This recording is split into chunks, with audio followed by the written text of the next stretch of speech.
Eccoci qua insieme, ben arrivati cari telespettatori. Siamo in studio con Paolo Bassani, che è il presidente Confartigianato Edilizia, quindi Regione Veneto. Grazie di essere qui con noi, della Confartigianato ribadiamo. E affrontiamo un tema molto importante. Ne abbiamo parlato diverse volte anche in questi ultimi giorni, in questa settimana, ma effettivamente è quello che balza l'attenzione. Verranno presi o non verranno presi determinati provvedimenti che possono muovere in qualche modo l'economia. Il settore dell'edilizia è in iperaffanno, tutto l'indotto ha rallentato, si è bloccato quant'altro, il settore dell'artigianato ancora di più perché poi tra l'altro con la chiusura di molte aziende sta risentendo di questo e si è in attesa che il governo prenda certi provvedimenti che possono essere veramente strategici e importantissimi. L'Europa non ci dà tregua, sì, per carità, possiamo anche uscire dall'emergenza più totale, però comunque non si può sforare da nessuna parte. Poi bisogna anche là tutto da vagliare, però queste sono le indicazioni ufficiali e di conseguenza sembra che i soldi effettivamente per prendere determinati provvedimenti, tra i quali ci sarebbe il piano energetico che consentirebbe ristrutturazioni e quant'altro, il piano casa che dovrebbe essere almeno per un quinquennio, 5 anni per dare un po' di respiro, perché non è che uno di 6 mesi in 6 mesi, di anno in anno riesce a fare le sue previsioni di spesa, a rivedere quanto deve fare. E tutto sono intanto bloccati là, fermi lì come ferma lì è l'IVA, tanto aumenterà, ormai diamocelo per certo perché questo andranno a fare, non riescono a trovare questi soldi, non riescono a trovare nemmeno i soldi per la cassa integrazione in deroga e quindi immaginate voi e tantomeno anche sembra per l'IMU. E allora cosa andiamo a parare? Vediamo un po' il settore, che cosa state pensando, com'è la situazione un po' per quel che vi riguarda, perché con i grandi costruttori ne abbiamo parlato e sappiamo in che mare, in che acque navigano. Voi invece? Noi navighiamo nelle stesse acque, altre cifre, diciamo, altri numeri molto più diffusi perché l'artigianato conta molte più imprese, delle grosse imprese che hanno passato il peggior periodo all'inizio della crisi loro, poi si sono ristabilite e siamo entrati noi ad essere in crisi praticamente, in Italia abbiamo perso 360.000 posti di lavoro di indotto e non sono pochi, nonostante ci siano aperte casse integrazione e mobilità per milioni di dipendenti. Quindi effettivamente siamo in piena tragedia. Dal 2007 al 2012 abbiamo perso il 52% del mercato. Questo significa il 52% di volume d'affari, il 52% dell'occupazione. Stiamo perdendo troppo, diciamo. L'edilizia comunque era sempre stata calcolata come il settore paracadute dell'economia e invece questa volta, avendo una crisi che è globale, non abbiamo più il paracadute nemmeno noi in edilizia. Purtroppo il mercato si è fermato, dal 2007 al 2012 c'è stato questo calo impressionante non solo delle vendite, perché l'edilizia non è solo immobiliare, ma è anche manutenzione, nonostante anche la manutenzione vera e propria per la salvaguardia di certi tipi di edifici e di certi tipi di clienti, che sono sicuramente non i giovani, ha tenuto un pochino e ha creato quel poco lavoro che c'è stato. Effettivamente ha influito molto la riduzione, la detrazione fiscale del 55% per interventi di risparmio energetico e del 50% per manutenzione ordinaria, straordinaria e conservativa di edificio. Che dovrebbe essere prorogata fino a dicembre. Se non fosse prorogata abbasserebbe ulteriormente di un'ulteriore percentuale il possibile lavoro dei prossimi mesi e anni. La proroga fino a dicembre, si sente che fino a dicembre dovrebbe essere prorogata. Giustamente o ingiustamente lo Stato sta cercando la copertura finanziaria, questo è indubbio. Però se si fermasse anche questo temo che l'edilizia andrà a picco completamente, perché questo è un lavoro che interessa molto la piccola impresa. Il risparmio energetico e la ristrutturazione anche in piccoli ambiti, infatti vediamo gli interventi sono entro i 30-50 mila euro, interviene sul mercato dell'artigiano, della piccola impresa, quindi togliendo anche questo, anche se bisognerebbe puntualizzare che il risparmio energetico non dovrebbe essere concepito solamente come detrazione fiscale. Temo che ultimamente, negli ultimi periodi, si guardi più alla detrazione fiscale vera e propria che al rendimento energetico dell'edificio. Quindi si investe se sia in riqualificazione energetica se si ha reddito, se non si ha reddito non si investe perché la detrazione fiscale non viene applicata, cioè non ha senso.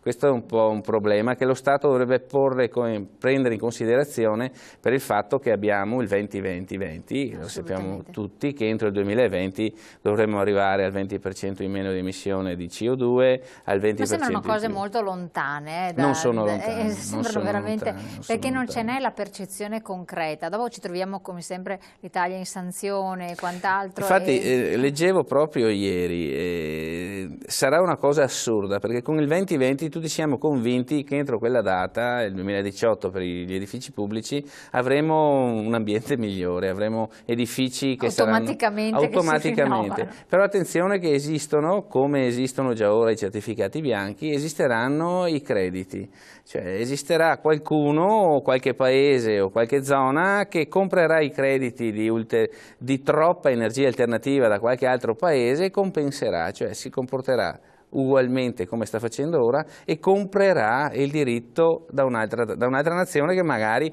ha crediti più alti. Cioè è un assurdo, cioè non è un'imposizione vera e propria che dice entro questa data voi tutti dovete mettere a norma l'edificio, se non riuscite a metterlo a norma comprate una quota di un edificio superiore, che abbia qualità superiori. È un assurdo questo, un assurdo, cioè assurdissimamente. Succede anche questo comunque e succederà questo, perché che fra 7 anni tutto sia sistemato mi sembra un po' strano, anche perché economicità per farlo non ce n'è più effettivamente. Gli enti pubblici, non c'è margine. Gli enti pubblici non stanno investendo molto, anche se dal 2014 dovrebbero fare il 3% annuo, ma anche loro hanno il problema di stabilità, hanno il problema che non hanno i soldi praticamente. Ma intanto a proposito di stabilità, di soldi eccetera, voi eravate tra quelli che avanzavano diversi soldini dalla pubblica amministrazione. E ancora molte imprese del nostro comparto avanzano soldi dalle pubbliche amministrazioni. Questo sblocco sembra sempre ci sia stato, ci sarà, ma evidentemente si parla del pregresso, si parla dell'ultimo, ma però io so di amministrazioni pubbliche che stanno patteggiando i pagamenti con certe aziende, cioè non è proprio vero che con la nuova direttiva europea dei 30 ai 60 giorni tutti fossero pronti ad avere il malloppo pronto, ecco entro i 30 giorni ti pago, non è vero, perché effettivamente esiste anche la diversa pattuizione che è concordabile e diventerà, temo, un fattore premiante per chi è disponibile ad aspettare il pagamento, quindi diventerà un punteggio in più anche in gara, temo. Quindi non è proprio vero che l'amministrazione pubblica sta... Ultimamente i nuovi contratti, a quanto sento, sì, specialmente le ATS o gli enti pseudo privati pubblici pagano giustamente, però hanno un pregresso che è enormissimo, cioè è impensabile che con la nuova normativa possano pagare il pregresso, è impensabile. Ecco, ma a questo punto l'atteggiamento vostro di categoria cos'è?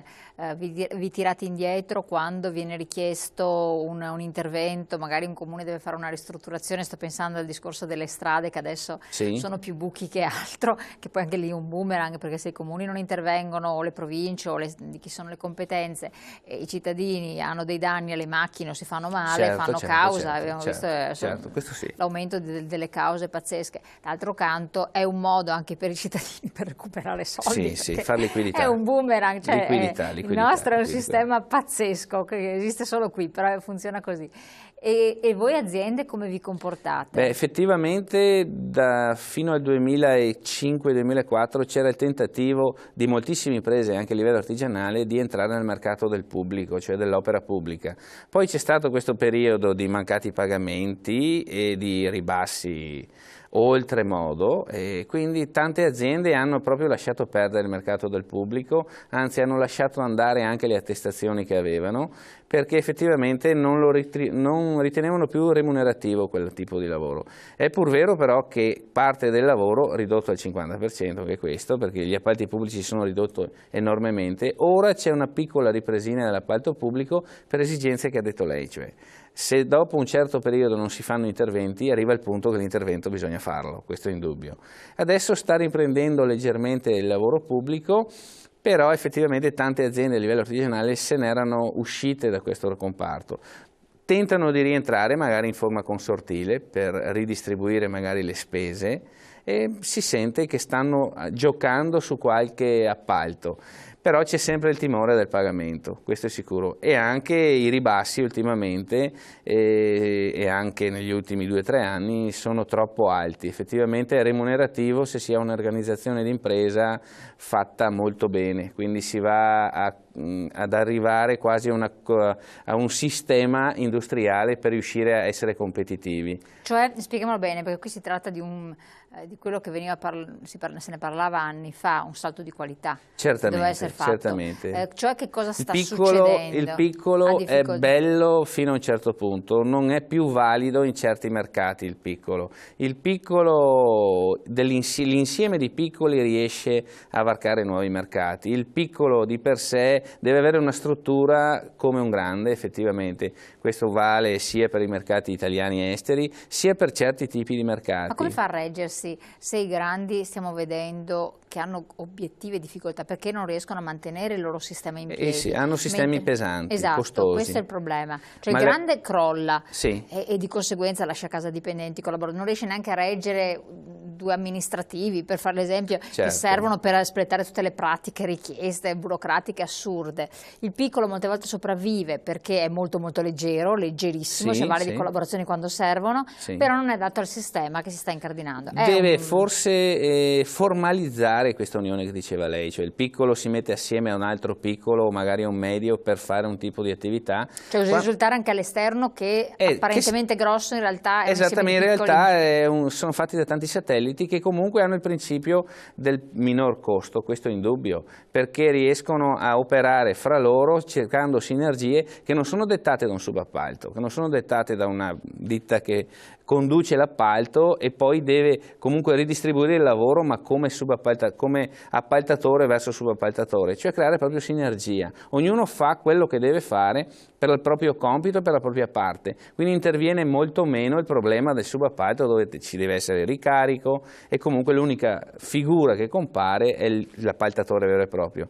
I famosi consorzi o i famosi rete d'impresa, si sente molto parlare di rete d'impresa, Regione Veneto ha fatto anche bandi finanziati, l'Europa continua a parlarne. Attenzione, il piccolo funziona benissimo, ma deve essere messo assieme ad altri per riuscire a varcare nuovi mercati, per avere una consistenza diversa. E funzionerà se però sarà molto difficile far capire al piccolo, all'artigiano abituato a fare tutto da sé, che deve magari limitarsi a fare qualcosa e qualcos'altro, magari l'organizzazione del mercato, deve lasciarla fare a qualcun altro.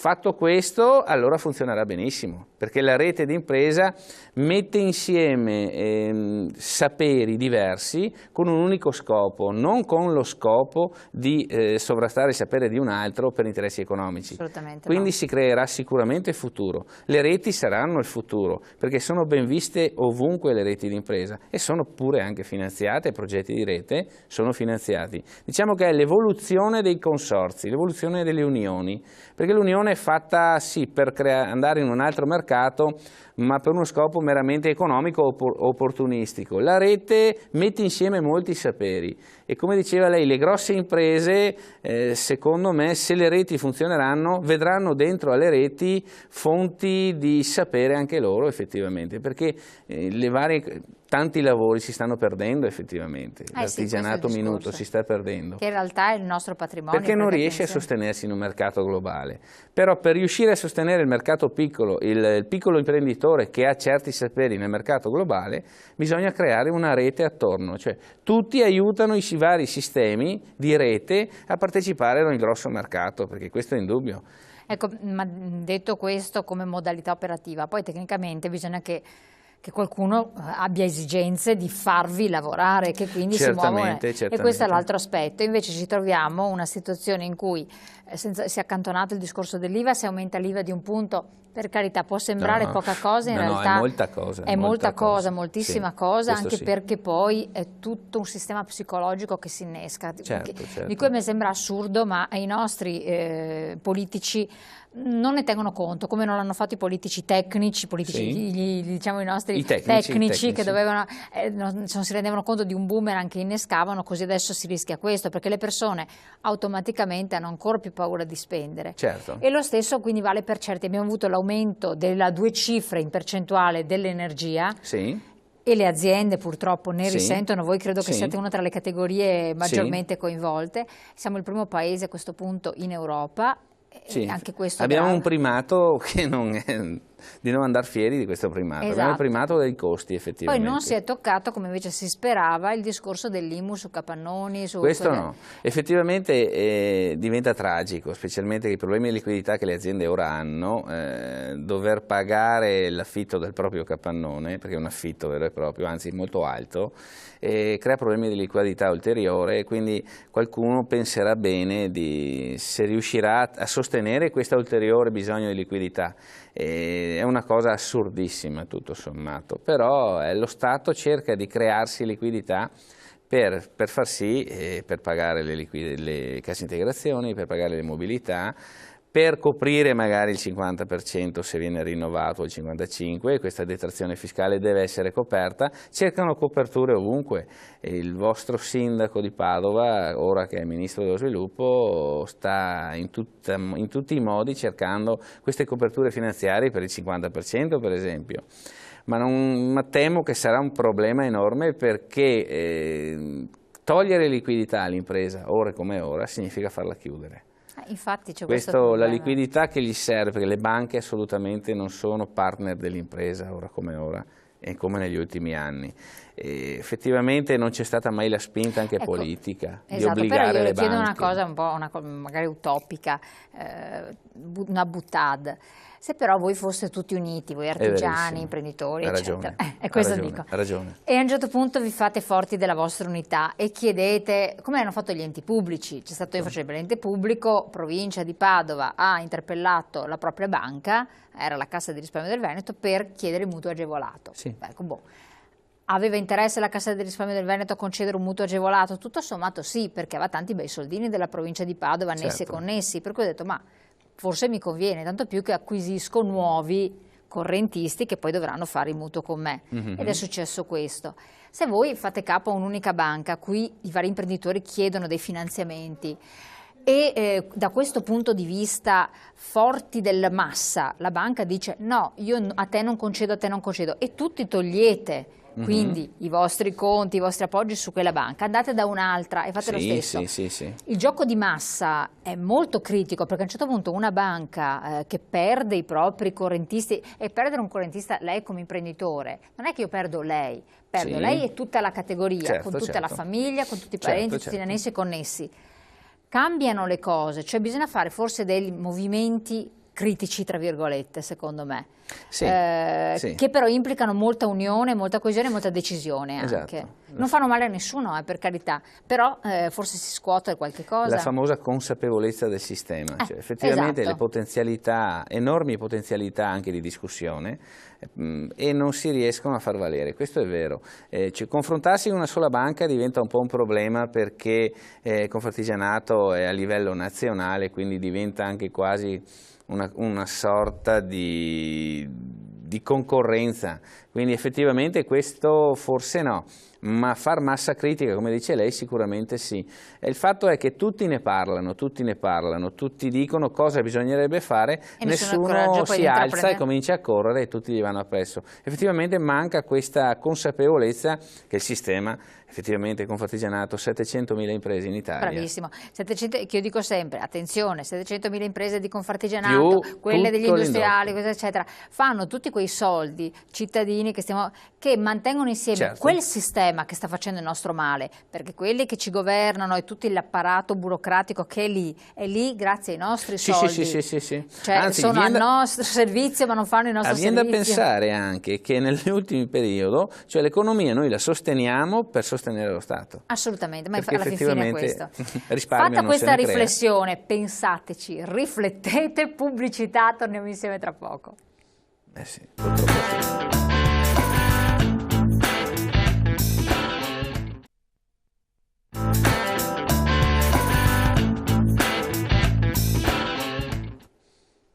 Allora, Presidente, siamo tornati con il Presidente del Confartigianato Edilizia. Allora, trovare soluzioni per i problemi. Vediamo un attimo quelli che sono i provvedimenti della Regione Veneto, invece, certo, che possono muovere e che vi hanno in qualche modo anche ringalluzzito. Sì. Quali sono? Il nuovo piano casa, il piano casa 3. Nonostante ci sia la scadenza a novembre, 30 novembre del piano casa 2, il secondo piano casa, la Regione si è già messa in moto con un nuovo piano, una nuova proposta di piano, dove il fattore principe è l'inderogabilità, quello che era stato proposto anche nel piano 2, sinceramente, cioè dove i comuni non possano modificare le direttive del piano casa, cioè qualsiasi comune ha le stesse caratteristiche e ha le stesse prerogative. Perché vi eravate trovati, anzi i cittadini si erano trovati a fare i conti con una discriminazione. Una discriminazione, perché alcuni comuni erano più rigidi, certo, altri meno, perché poi c'è il burocrate, c'è della situazione, chiamiamolo tra virgolette così, che dà un'interpretazione di un certo tipo molto stretta, altri più ampia, certo, e di conseguenza in questa discrezionalità alcuni si erano drasticamente rallentati. È pur vero che questa è una proposta. Assolutamente sì, siamo ancora in siamo ancora all'alba di questo nuovo giorno, effettivamente, e è integrato da molti altri aspetti validissimi, l'adeguamento o la sistemazione se ci sono vincoli idrogeologici, visto quello che è successo negli ultimi anni, il minimo garantito, cioè perché effettivamente nel piano precedente chi non aveva un grosso volume non trovava equo a ampliarlo perché non aveva un minimo garantito. Ora si parla del minimo garantito dei 150 metri cubi e diventa un'opportunità per chiunque, anche se uno ha una piccola casetta, comunque è un minimo di 150 metri cubi. Cosa vuol dire? Spieghi bene questo, perché sono magari 50 metri quadri una stanza. Una stanza. Garantita. Garantita, quindi può ampliare di una stanza. Una stanza, anche se non ha la potenzialità in percentuale di averla. Questo si parla di minimo garantito, è per la prima volta che si parla di questo. In qualsiasi situazione ci sono dei limiti, delle deroghe, eccetera. E noi abbiamo purtroppo, avendo molte città d'arte, abbiamo il problema del vincolo ambientale, culturale, storico. Quindi restano i vincoli ambientali e culturali? Secondo me sì, resteranno. Avranno una marcia in più, cioè non si andrà a trattare con l'ente pubblico come si tratta ora, perché secondo me il problema del vincolo ambientale, culturale e storico è un vincolo che ormai ci opprime, sinceramente. Esistono molte commesse aperte e sono ferme per problema di vincolo, cioè per problema di autorizzazione, perché fra parentesi, nonostante il mercato dell'edilizia sia crollato del 50%, i tempi burocratici sono gli stessi, forse anche un po' più alti ultimamente. Cioè, uno prima di cominciare a fare qualcosa, anche se si parla di scia, la scia immediatamente tu la depositi e puoi fare l'opera, sì, in certi casi, non in tutti i casi. Non è vero che è molto veloce ora il poter costruire. Io decido di fare qualcosa, vado in comune, vedo cosa mi serve e fra 2 mesi comincio. No, ci sono commesse ferme magari da 6 mesi, 8 mesi, 10 mesi, perché? Perché si aspetta il parere magari della regione, vincolo culturale magari, e a pochi, solo a pochi, è stato dato in bocca la verità di dire sì, si può o non si può. Sono commesse ferme per modifiche assurde, quindi quello in cui puntiamo noi è anche quello di dire creiamo una forbice, entro la quale io quando ci sto, basta, non devo chiedere ad altri. Ecco, ma non c'è il rischio che si creino delle aberrazioni? Perché, no, assolutamente no, assolutamente no. Aberrazione per il privato, per l'impresa, è essere costretto a modificare 2 volte un progetto che poteva essere valutato una volta solo, perché si ripartono tutti i termini. Effettivamente questa è aberrazione vera e propria, perché non è vero che adesso chi costruisce vuol costruire male, assolutamente. Va l'esperienza degli ultimi anni che edifici fatti male, sia energeticamente che architettonicamente, sono lì. Non si vendono, non si transano, non piacciono a nessuno, cioè non è vero questo, perché anche il piccolo intervento ha bisogno di un parere. Questi pareri ormai ci stanno soffocando, sinceramente, soffocando veramente, specialmente se l'intervento è vicino a una città o magari dove c'è un vincolo particolare. Cioè noi dobbiamo aspettare mesi e alla scadenza del tacito assenso entro 2 giorni arriva e dice no, rifacciamo tutto. Ma secondo lei questo problema che veramente questa tragedia? La burocrazia. Ecco, la dite tutti. Non c'è sistema di scardinarla, se no non so... lo dice la parola, burocrazia, cioè che fa la burocrazia sono i burocrati, non sono i politici. Quindi mantengono il loro posto di lavoro creando sempre più scartofi in modo tale che ci sia sempre qualcosa. Io non lo dico, ma cioè, per mantenere un proprio il ruolo che hanno devono far sì che il ruolo proprio sia evidente, perché è un po' assurdo, siamo nel 2013, abbiamo parametri di... Ma siamo in paese, siamo circondati da paesi dove non c'è questo, è quella la cosa sconvolgente. Abbiamo l'esempio dell'Austria, massimo 60 giorni, massimo 60 giorni. Adesso in Italia si sta parlando di SUE, sportello unico edilizia, doveva esserci da 25 anni. Ma ora si sente parlare di SUE, cioè dove io vado e dico io ho bisogno di fare questo, ditemi di cosa ho bisogno io e di cosa avete bisogno voi, ma basta però. E invece anche il SUE è applicato al 10%, specialmente in regione, perché il SUE sarebbe edilizia privata, il SUAP attività produttive. Attività produttive. Cioè, e anche il SUAP abbiamo constatato che pochissimi comuni lo attuano in pieno, cioè io mi rivolgo al comune e il comune deve dirmi lui cosa ho bisogno per la ULS, cosa ho bisogno per i vigili del fuoco. Alla fine tenterebbero di lasciar correre da soli praticamente gli artigiani o imprenditori che usano lo sportello unico per avere i pareri, perché non si riesce a mettere insieme tutti quanti quelli che compongono l'autorizzazione vera e propria. Se ci fosse il SUE, diciamo che il mercato ora sarebbe forse un 10% più su, perché effettivamente ci sono tante opere ferme, anche perché fa un po' paura chi vuole investire qualche soldo, perché ultimamente qualche soldo, nell'attività edilizia, teme tutto quello che ci viene dopo, cioè teme i tempi, quindi non sa quando andrà a investire, non sa se riuscirà a fare quello che vuole, cioè partire dal presupposto che io voglio ampliare la casa, ora arriva il piano casa e c'è già un piano casa, ma dove magari non posso attuarlo, se io voglio farlo non so se il comune mi dirà di sì, mi dirà di no, cioè non ci sono certezze vere e proprie, quindi bisognerebbe creare il SUE vero e proprio, dove io mi rivolgo e dico io voglio fare questo. Ditemi le caratteristiche, ditemi cosa devo fare, poi io valuto subito, lo faccio o non lo faccio. E queste criticità in edilizia continuano ad esserci e bloccano il mercato. Assolutamente. Per esperienza bloccano commesse. Nel frattempo il patrimonio esistente è ormai allo scatafascio. Abbiamo il 17% degli edifici in Veneto che è di mediocre o pessima condizione, cioè sono tutti edifici che andrebbero presi per mano sia energeticamente che architettonicamente che sismicamente, perché noi non ci poniamo il problema, ce lo poniamo solo quando magari sentiamo cosa è successo a Ferrara o cosa succede all'Aquila, ma effettivamente il problema sismico c'è ancora. Ecco che caratteristica dell'intervento sarebbe quella di unire sismico e energetico, l'intervento diventa unico, che sia, ma di piano casa si parla anche di questo, sul piano casa 3, io ho l'agevolazione di metri cubi in più se intervengo energeticamente nell'intero edificio, quello succedeva anche nel piano 2, questo ha un senso. Bisogna cercare di coinvolgere la gente nel dire l'energia la paghi costantemente e costerà sempre di più, l'ha detto lei. Siamo andati su di un 20% e andremo su di un altro 20%, cioè dobbiamo porci il problema che non dobbiamo più consumare, ma non perché lo dice la direttiva europea, perché questo... Perché non ci riusciamo più a stare dietro. Non ci riusciamo più, cioè effettivamente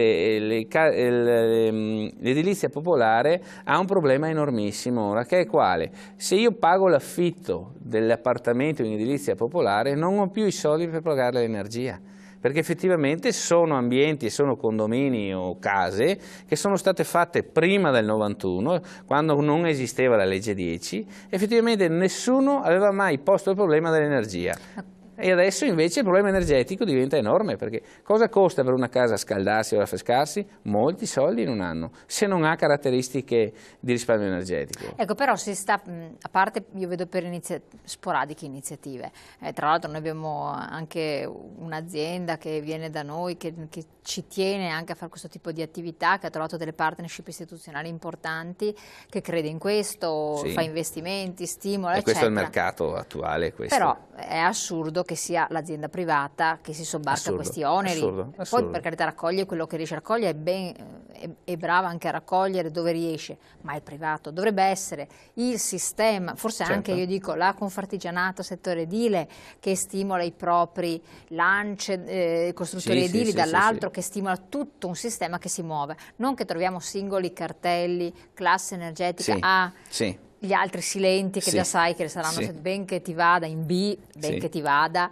e tutto. Dovrebbe essere tutto un sistema che ormai già naviga in un altro orizzonti, ma non è così, non è assolutamente così. Manca una cosa fondamentale, tutto sommato, nella Regione Veneto, che è una certificazione propria. Esatto, la Lombardia l'ha fatta. Ha adottato certificazioni di altre regioni, però l'ha adottato un parametro.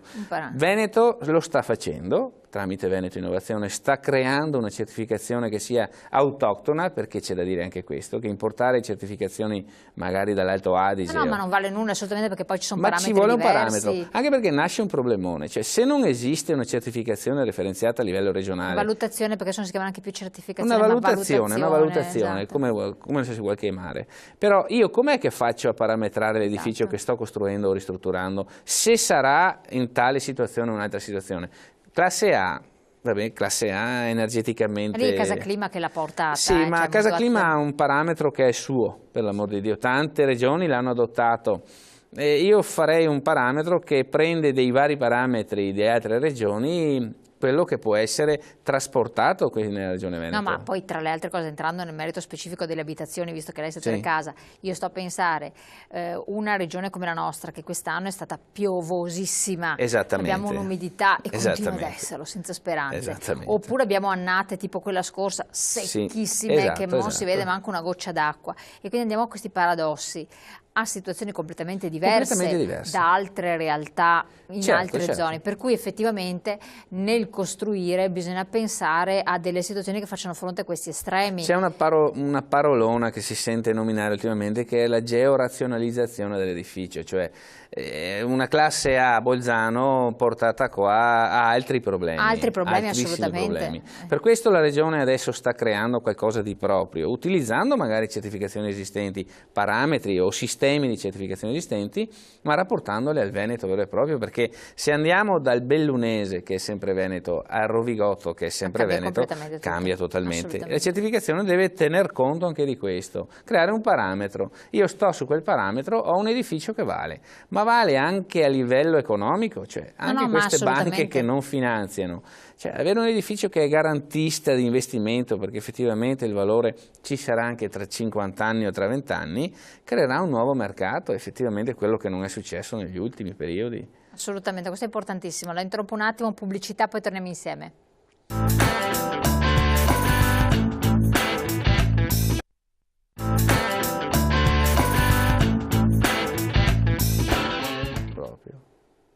Allora, tiriamo un po' le file di tutti i discorsi, ma anche facciamo il punto che voi l'avete fatto in una conferenza programmatica molto interessante. Avete affrontato diversi temi: rottamazione degli edifici, cosa vuol dire rottamazione? Poi certificazione energetica, ne abbiamo affrontata, abbiamo capito, è comunque importante. Io dico soprattutto la diffusione, la divulgazione, perché quando questi concetti, è come la raccolta differenziata, qui da noi.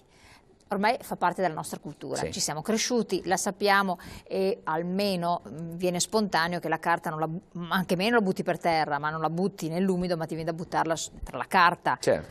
A noi, io mi sposto molte volte per altre ragioni in altre regioni, siamo ancora al punto che dal finestrino buttano la bottiglietta di plastica, che ti viene l'ansia, cioè non ti sogneresti minimamente, cioè mi vergognerei anche a buttare un pezzettino di carta dal finestrino, ma questo avviene perché fa parte della nostra cultura. Questo per dire che una volta che la certificazione, cioè il risparmio energetico, la certificazione che dir si voglia, entra nella coscienza collettiva, culturale, nostra, poi vabbè che gli altri ci arrivino quando vogliono, è un fatto importante, perché tutti vorranno fare qualcosa per addivenire a quel tipo di risultato, perché ne sono convinti. Però lì è una questione di comunicazione, perché là è l'importanza della comunicazione.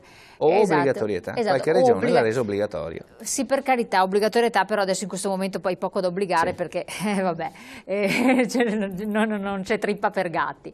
È una questione di coscienza collettiva. Una volta che si acquisisce questa, diffondendo, comunicando, facendo il marketing sociale, Il passo è fatto, perché automaticamente uno ha quella disponibilità, sa già che vuol fare quell'investimento, gli viene da sé, come è stato col discorso dei doppi vetri, cioè il discorso degli anni 70-80, tutti mettevano i doppi vetri, ma non per moda, perché si sono resi conto, consapevoli che era importante farlo. Sì. Quindi questo è anche un ruolo vostro di categoria. Sì, esatto. Sì. Semplificazione burocratica, abbiamo visto, che è determinante, e poi l'housing sociale. Esattamente. Allora, rottamazione di edifici e housing sociale, io devo partire dall'housing sociale che mi interessa. L'housing sociale, sì, effettivamente la richiesta di alloggi, la maggior richiesta di alloggi è fatta da una parte, da una fetta di persone che non ha alto reddito, cioè sono i dipendenti che cercano lavoro, o quelli che cercano abitazione, o quelli che hanno sotto i 30.000 euro, è stato fatto un sondaggio, sotto i 30.000 euro di reddito annuo. Effettivamente diventa un problema, cioè l'esigenza, chi ha più bisogno di abitazione è quello che ha un reddito fisso e deve mantenere l'equilibrio del reddito. Quindi l'housing sociale diventerebbe l'opportunità di dare alloggio, di dare l'abitazione sia ai giovani, perché la media di ricerca di edificio nuovo o ristrutturato va dai 30 ai 50 anni. Quelli prima stanno dalla mamma, quelli dopo ormai o ce l'hanno o abitano in altre situazioni. Allora dare l'opportunità all'housing sociale diventa il costruire in opportunità a chi non ha alto reddito, però ha l'esigenza, e vediamo che è comunque il futuro. In altre regioni come la Lombardia lo stanno già facendo e lo stanno attuando, il Veneto ne sta parlando, comunque comincia a pensare a qualche finanziamento. Cosa si intende per housing concretamente? Non è l'edilizia popolare vera e propria. Non è questo. L'housing, come dice la parola, è un vivere insieme praticamente. Le varie realtà, le varie esigenze dei singoli, e quello è il co-housing che deriva dall'housing vero e proprio. È una strategia diversa dell'edilizia popolare. Quindi edilizie, case dove coabitano più famiglie? Coabitano più famiglie, coabitano situazioni diverse, magari compensabili anche. C'è qualche proposta anche a livello regionale, ma è privata, allora dico housing vero e proprio, ma l'housing è un'evoluzione dell'edilizia popolare. L'edilizia popolare, perché l'edificio fatto in housing sociale è edificio che è energeticamente molto valido. Perché? Perché si tiene conto, costruito bene, insomma. Costruito molto bene, anzi in classe molto alta. Perché? Perché si tiene conto del costo dell'energia. Cioè chi ci va dentro deve avere dei costi fissi stabiliti, altrimenti non riuscirà più a pagarli, quello che sta succedendo nell'edilizia popolare comune. Ma c'è lo spirito e sono anche finanziati questi. Sì, ci sono finanziamenti sia europei che regionali, nazionali. Questo è molto importante. Certo. Quindi c'è anche la disponibilità, la mentalità, forse più anche da parte dei giovani, ad adattarsi a queste nuove modalità di condivisione. Sì, forse solo i giovani possono adattarsi a una nuova forma di vita, che questa è una nuova forma un nuovo concetto così alto, perché diciamo che noi, specialmente nel Veneto, ma in Italia, siamo tutti maniaci del recinto, cioè il recinto attorno a casa dobbiamo averlo. L'housing non funziona con il recinto, perché c'è l'housing verticale, che sono i famosi condomini, e c'è l'housing orizzontale, che sono i centri, le vie ricostruite con un criterio totalmente diverso, ma è un'evoluzione anzi non è proprio edilizia popolare. L'edilizia popolare va a concorso, l'housing va a richiesta, con l'housing si tenta di rimettere insieme anche socialmente una parte di via, una parte di città. Si riqualifica economicamente, socialmente e politicamente anche la zona vera e propria. Non è il mero intervento dell'edificio, costa poco, ci andate dentro, è tutta la riqualificazione anche dell'area che va nell'housing vero e proprio, perché poi la gente ci deve anche vivere. Però notiamo una cosa, c'è lo spostamento anche, tutti cercano di andare ad abitare sempre verso il centro. Infatti anche nell'immobiliare comune i centri hanno vissuto meglio questa crisi, non di molto, ma l'hanno vissuta un po' meglio. Infatti se lei nota, i prezzi nei centri non è che siano abbassati moltissimo. No, assolutamente. E c'è questo tentativo anche dei giovani o di chi vuole andare ad abitare su una casa nuova o ristrutturata di andare verso il centro. centro, di andare verso le città, e quindi anche la smart city di cui si sente tanto parlare, queste città cablate dove tutto è collegato via internet o via telematica, diventerà il futuro. Infatti Regione Veneto sta investendo 100 milioni di euro nella smart city, cioè nell'alta velocità delle trasmissioni dati all'interno delle città.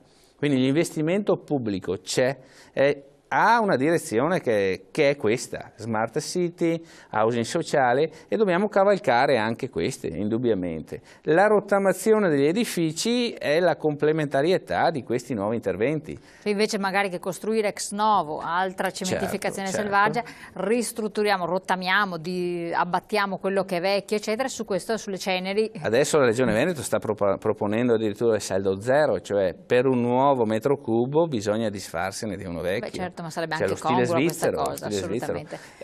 Sì, però ci sono anche tanti diritti acquisiti, salvaguardati per carità, questi, per l'amor di Dio. Se i diritti acquisiti dei nostri politici sono intoccabili, anche quelli dei cittadini che restino intoccabili, portano via anche la proprietà. Cioè, però si dà un valore a qualcosa che non lo ha, perché effettivamente a saldo zero, cioè se uno deve costruire un nuovo metro cubo e deve abbatterne un altro, quel vecchio comincia ad avere un certo valore, peso economico, effettivamente. Siamo giunti al termine, Presidente. Benissimo. Noi la ringraziamo del suo intervento, che ha illustrato quelli che sono gli aspetti importanti. Dopo noi naturalmente aspetteremo da parte vostra conferma quando arriveranno le novità, le vedremo tutti quanti insieme, le analizzeremo, i pro e i contro. Come sempre appuntamento con voi a domani. Grazie. Grazie a voi. Buon proseguimento.